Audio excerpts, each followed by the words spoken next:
शांति। आज 13 दिसंबर 2024 की साकार मुरली। आज बाबा ने कहा, मीठे बच्चे, अपने लक्ष्य और लक्ष्य दाता बाप को याद करो तो दैवी गुण आ जाएंगे। किसी को दुख देना, ग्लानि करना, यह सब आसुरी लक्षण है। प्रश्न, बाप का तुम बच्चों से बहुत ऊंचा प्यार है, उसकी निशानी क्या है? उत्तर, बाप की जो मीठी मीठी शिक्षाएं मिलती है, यह शिक्षाएं देना ही उनके ऊंचे प्यार की निशानी है। बाप की पहली शिक्षा है, मीठे बच्चे, श्रीमत के बगैर कोई उल्टा सुल्टा काम नहीं करना। दूसरा, तुम स्टूडेंट हो, तुम्हें अपने हाथ में कभी लौ नहीं उठाना है। तुम अपने मुख से सदैव रतन निकालो, पत्थर नहीं। ओम शांति। बाप बेट बच्चों को समझाते हैं। अब इनको यानी लक्ष्मी नारायण तो अच्छी रीति देखते हो। यह एम ऑब्जेक्ट अर्थात तुम इस घराने के थे। कितना रात दिन का फर्क है, इसलिए घड़ी घड़ी इनको देखना है। हमको ऐसा बनना है। इनों की महिमा तो अच्छी रीति जानते हो। यह पॉकेट में रखने से ही खुशी रहेगी। अंदर में दुविधा जो रहती है वो नहीं रहनी चाहिए। इसको देवाभिमान कहा जाता है। देही अभिमानी हो इन लक्ष्मी नारायण को देखेंगे तो समझेंगे हम ऐसे बन रहे हैं, तो जरूर इनको देखना पड़े। बाप समझाते हैं तुमको ऐसा बनना है। मध्याजी भव, इनको देखो। या दृष्टांत बताते हैं ना। उसने सोचा मैं भैंस हूँ तो अपने को भैंस ही समझने लगा। तुम जानते हो ये हमारा एम ऑब्जेक्ट है। यह बनने का है। कैसे बनेंगे? बाप की याद से। हर एक अपने से पूछे, बरोबर हम इनको देख बाप को याद कर रहे हैं। यह तो समझते हो कि बाबा हमको देवता बनाते हैं। जितना हो सके याद करना चाहिए। यह तो बाप कहते हैं कि निरंतर याद रह नहीं सकती, परंतु पुरुषार्थ करना है। भल गिरस्थ व्यवहार का कार्य करते हुए इनको लक्ष्मी को याद करेंगे तो बाप जरूर याद आएगा। बाप को याद करेंगे तो यह जरूर याद पड़ेगा। हमको ऐसा बनना है। सारा दिन धून लगी रहे तो फिर एक दो की ग्लानि कभी नहीं करेंगे। यह ऐसा है, फलाना ऐसा है। जो इन बातों में लग जाते हैं ऊंच पद पा नहीं सकेंगे, ऐसे ही रह जाते हैं। कितना सहज करके समझा जाता है। इनको याद करो, बाप को याद करो तो तुम यह बन ही जाएंगे। यहाँ तो तुम सामने बैठे हो। सभी के घर में यह लक्ष्मी नारायण का चित्र जरूर होना चाहिए। कितना एक्यूरेट चित्र है। इनको याद करेंगे तो बाबा याद आएगा। सारा दिन और बातों के बदले यही सुनाते रहो, फलाना ऐसा है, यह है।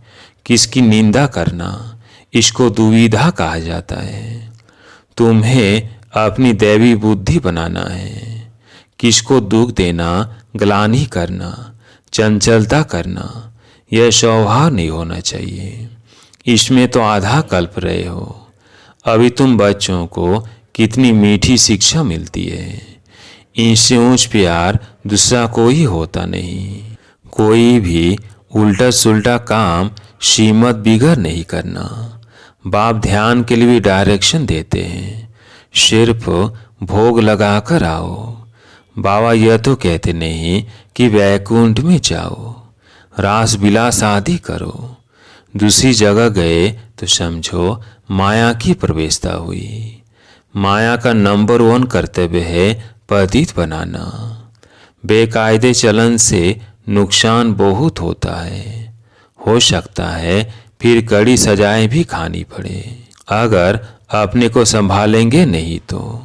बाप के साथ साथ धर्मराज भी है। उनके पास बेहद का हिसाब किताब रहता है। रावण की जेल में कितना वर्ष सजाएं खाई है। दुनिया में अपार दुख है। अरे बाप कहते हैं और सब बातें भूल एक बाप को याद करो और सभी दुविधा अंदर से निकाल दो।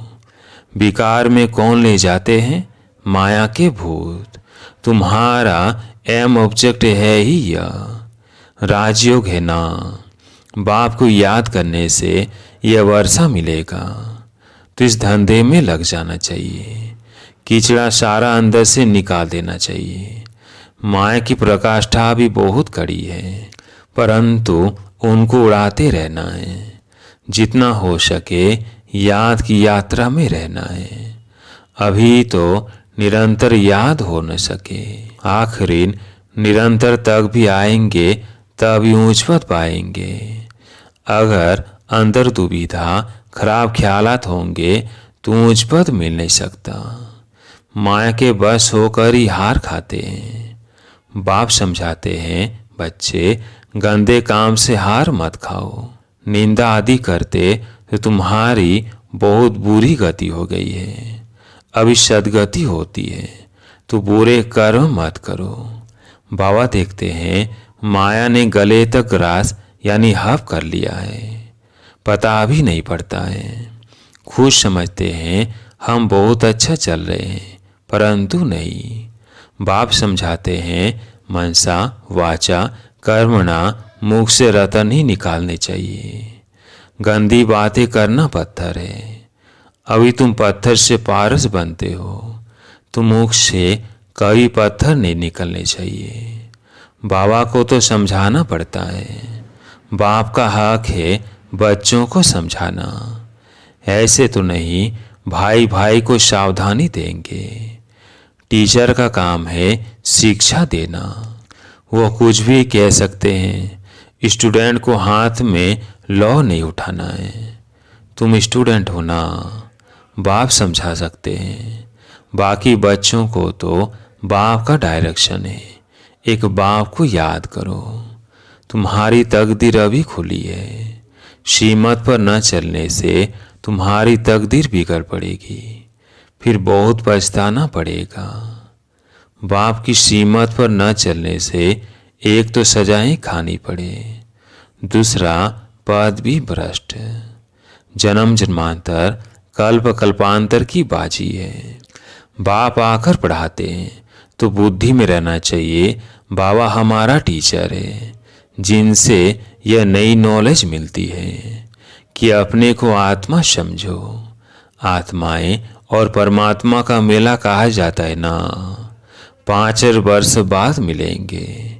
इसमें जितना वर्षा लेना चाहो ले सकते हो, नहीं तो बहुत बहुत पछताएंगे, रोएंगे। सब साक्षात्कार हो जाएगा। स्कूल में बच्चे ट्रांसफ़र होते हैं तो पिछाड़ी में बैठने वालों को सभी देखते हैं। यहाँ भी ट्रांसफ़र होते हैं, तुम जानते हो। यहाँ शरीर छोड़कर फिर जाए सतयुग में प्रिंस के कॉलेज में भाषा सीखेंगे। वहाँ की भाषा तो सभी को पढ़नी पड़ती है, मदर लैंग्वेज। बहुतों में पूरा ज्ञान नहीं है, फिर पढ़ते भी नहीं है रेगुलर।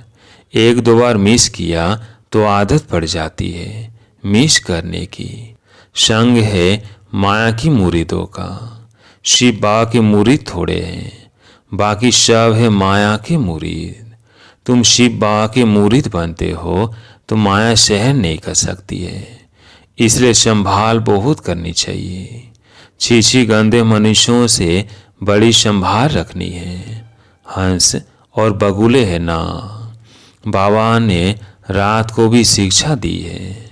सारा दिन कोई न कोई की निंदा करना, पर चिंतन करना, इनको कोई दैवी गुण नहीं कहा जाता है। देवताएं ऐसा काम नहीं करते हैं। बाप कहते हैं बाप और वर्षे को याद करो, फिर भी निंदा करते रहते हैं। निंदा तो जन्म जन्मांतर करते आए हो। दुविधा अंदर रहती है। यह भी अंदर मारा मारी है। मुफ्त अपना खून करते हैं, बहुतों को घाटा डालते हैं। फलाना ऐसा है, इसमें तुम्हारा क्या जाता है? सबका सहायक एक बाप है। अभी तो श्रीमत पर चलना है। मनुष्य मत तो बड़ा गंदा बना देती है। एक दो की ग्लानि करते रहते हैं।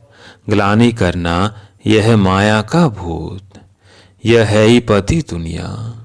तुम समझते हो कि हम अभी पति से पावन बन रहे हैं, तो ये बड़ी खराबियां हैं। समझा जाता है आज से अपना कान पकड़ना चाहिए, कभी ऐसा कर्म नहीं करेंगे।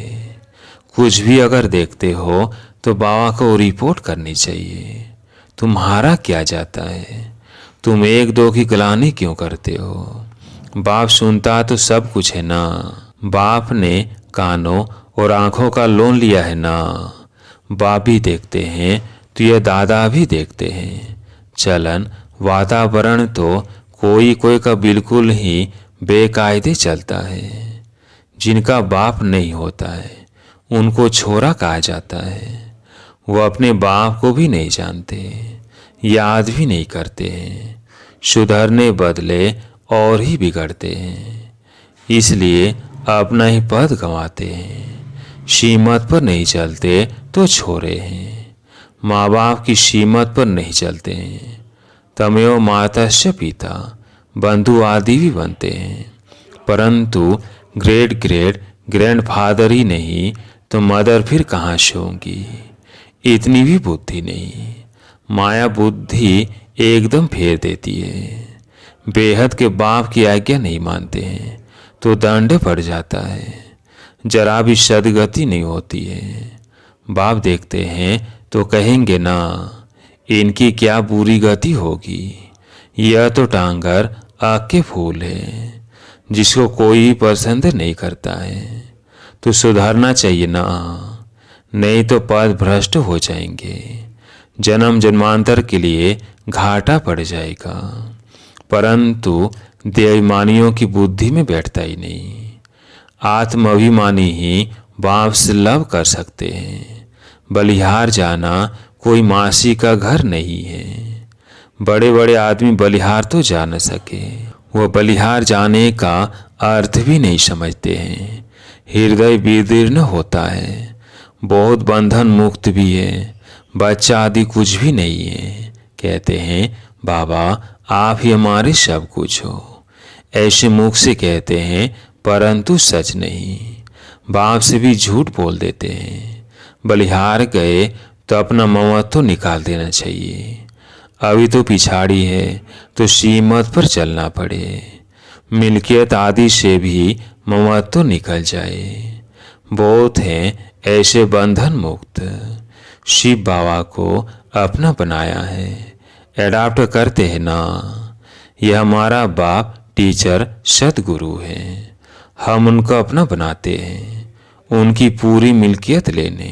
जो बच्चे बन गए हैं वो घराने में जरूर आते हैं, परंतु फिर उसमें पद कितने हैं, कितने दास दासियां हैं। एक दो पर हुक्म चलाते हैं। दासियों में भी नंबरवार बनते हैं।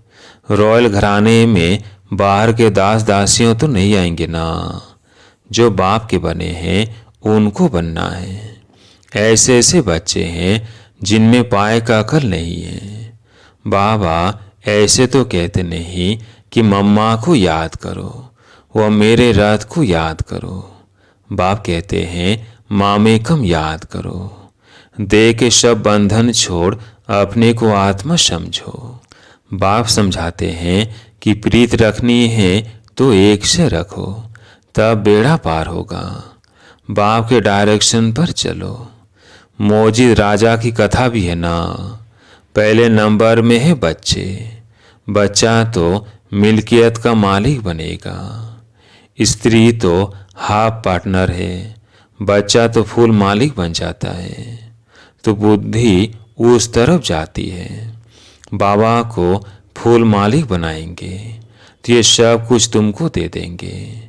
लेन देन की बात ही नहीं, यह तो समझ की बात है। बल तुम सुनते हो फिर दूसरे दिन सब भूल जाता है।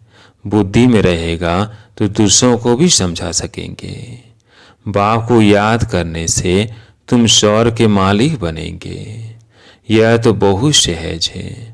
मुख चलाते रहो, एम ऑब्जेक्ट बताते रहो। विशाल बुद्धि तो झट समझेंगे।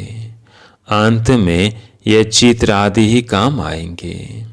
इसमें सारा ज्ञान भरा हुआ है। लक्ष्मी नारायण और राधे कृष्ण का आपस में क्या संबंध है, यह कोई नहीं जानते। लक्ष्मी नारायण तो जरूर पहले प्रिंस होंगे। बेगर टू प्रिंस है ना, बेगर टू किंग नहीं कहा जाता। प्रिंस के बाद ही किंग बनते हैं। यह तो बहुत ही सहज है, परंतु माया कोई को पकड़ लेती है। किसकी निंदा करना, गलानी करना, यह तो बहुतों की आदत है। और तो कोई काम है ही नहीं। बाप को कभी याद नहीं करेंगे। एक दो की गलानी का धंधा ही करते हैं। यह माया का पाठ। बाप का पाठ तो बिल्कुल ही सीधा है। पिछाड़ी में ये सन्यासी आदि जागेंगे, कहेंगे कि ज्ञान है तो इन बीके में है। कुमार कुमारियां तो पवित्र होते हैं। प्रजापिता ब्रह्मा के बच्चे हैं। हमारे में कोई खराब ख्याल भी नहीं आना चाहिए। बहुतों को अभी भी खराब ख्यालात आते हैं। फिर इसकी सजाई बहुत कड़ी है। बाप समझाते तो बहुत है। अगर कोई चाल तुम्हारी फिर खराब देखी तो यहाँ रह नहीं सकेंगे। थोड़ी सजा भी देनी होती है। तुम लायक नहीं हो, बाप को ठगते हो। तुम बाप को याद कर नहीं सकेंगे। अवस्था सारी गिर जाती है। अवस्था गिरना ही सजा है। श्रीमत पर न चलने से अपना पद भ्रष्ट कर देते हैं। बाप के डायरेक्शन पर न चलने से और ही भूत की प्रवेशता होती है। बाबा को तो कभी कभी ख्याल आता है कहीं बहुत बड़ी कड़ी सजाएं अभी शुरू न हो जाए। सजाएं बहुत गुप्त होती है ना, कहीं कड़ी पीड़ा न आए। बहुत गिरते हैं, सजा खाते हैं। बाप तो सब इशारे में समझाते रहते हैं। अपनी तकदीर को लकीर बहुत लगाते हैं। इसलिए बाप खबरदार करते रहते हैं। अभी गफलत करने का समय नहीं है। अपने को सुधारो। अंत घड़ी आने में कोई देरी नहीं है। अच्छा, मीठे मीठे सिकिल बच्चों प्रति माता पिता बाप दादा का याद प्यार और गुड मॉर्निंग। रूहानी बाप की रूहानी बच्चों को नमस्ते। हम रूहानी बच्चों की रूहानी बाप दादा को याद प्यार गुड मॉर्निंग नमस्ते नमस्ते। धारणा के लिए मुख्य सार। पहला पॉइंट है, कोई बेकायदे श्रीमत के विरुद्ध चलन नहीं चलनी है। स्वयं को स्वयं ही सुधारना है। छी गंदे मनुष्यों से अपनी संभाल करनी है। दूसरा पॉइंट है, बंधन मुक्त है तो पूरा पूरा बलिहार जाना है। अपना ममत्व निकाल देना है। कभी भी किसी की निंदा व परचिंतन नहीं करना है। गंदे खराब ख्यालातों से स्वयं को मुक्त रखना है। आज प्यारे मीठे बाबा का वरदान। समर्थ स्थिति का स्विच ऑन कर व्यर्थ के अंधकार को समाप्त करने वाले अव्यक्त फरिश्ता भव। समर्थ स्थिति का स्विच ऑन कर व्यर्थ के अंधकार को समाप्त करने वाले अव्यक्त फरिश्ता भव। जैसे स्थूल लाइट का स्विच ऑन करने से अंधकार समाप्त हो जाता है, ऐसे समर्थ स्थिति है स्विच। इस स्विच को ऑन करो तो व्यर्थ का अंधकार समाप्त हो जाएगा।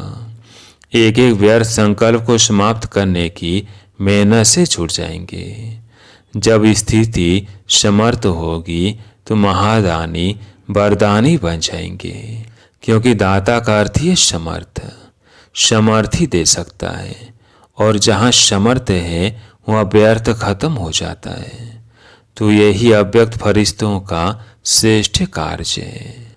स्लोगन, सत्यता के आधार से सर्व आत्माओं की दिल की दुआएं प्राप्त करने वाले ही भाग्यवान आत्मा है। अच्छा, ओम शांति।